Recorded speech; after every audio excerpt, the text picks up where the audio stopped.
walks didn't bother you mentally or physically, and maybe some of those walks weren't even good. Could you talk about how the walks didn't hurt you, or maybe might even help you a little bit? I just spent the whole week trying to focus on hitting my spots and make them hit the pitches that are good, and so the walks I wasn't really stressed about. Just keep throwing. And the fact is, you gave up a couple homers. So once again, nobody on. You seem to be able to shake those off pretty well. Yeah. No one likes giving up home runs, but solos are easy to come back from. Talk about your guys' base running, Kennedy. The fact all night you guys were aggressive. Could you talk about that play as it evolved? When did you say, man, I'm going to go to third? It's going to go third. What about that? So when I got on first, Coach Hev told me wherever Mac hits the ball, you're thinking about scoring. So that was my goal. And as soon as I saw it drop and her kind of have to move to the right to get it, I knew I could get to third. And then when I saw the bad throw, I knew I could take home.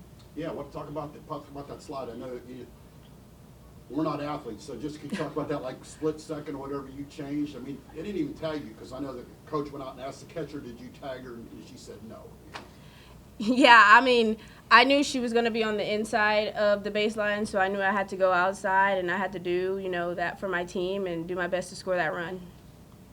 Emily, you talked about solos are easy to come back from, and even y'all scored, they scored. It didn't feel like a huge momentum swing at any point.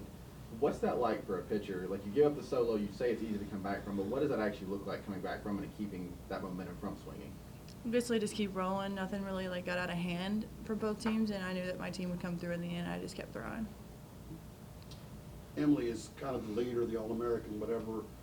What does winning this game? Does winning this game mean anything? I mean, it's the SEC opener. I mean, what about what's the team's approach now that you got that W in the hay, so to speak? It's always good to win the first SEC game of the year, and it was a good team win. It took everyone to win that ball game, and it's just going to bring us into the next weekend and the rest of the games. Hi, Kennedy. Both teams so high ranked, kind of a game that has a lot of twists, and you won it. What does this kind of mean to you? And going into this game, you seem to skip it and then kind of normal games. Yeah, I think we were prepared from our hard preseason schedule. And, I mean, we're just going to work one game at a time, so we're glad we got this win. But we're going to sleep tonight and then get up and get ready to play another one in the morning or tomorrow afternoon. 12th man showed up tonight. Kind of what did y'all think of the crowd and how much they played a factor? 12th man's always a different atmosphere. We always love to play at home, and I expect more tomorrow.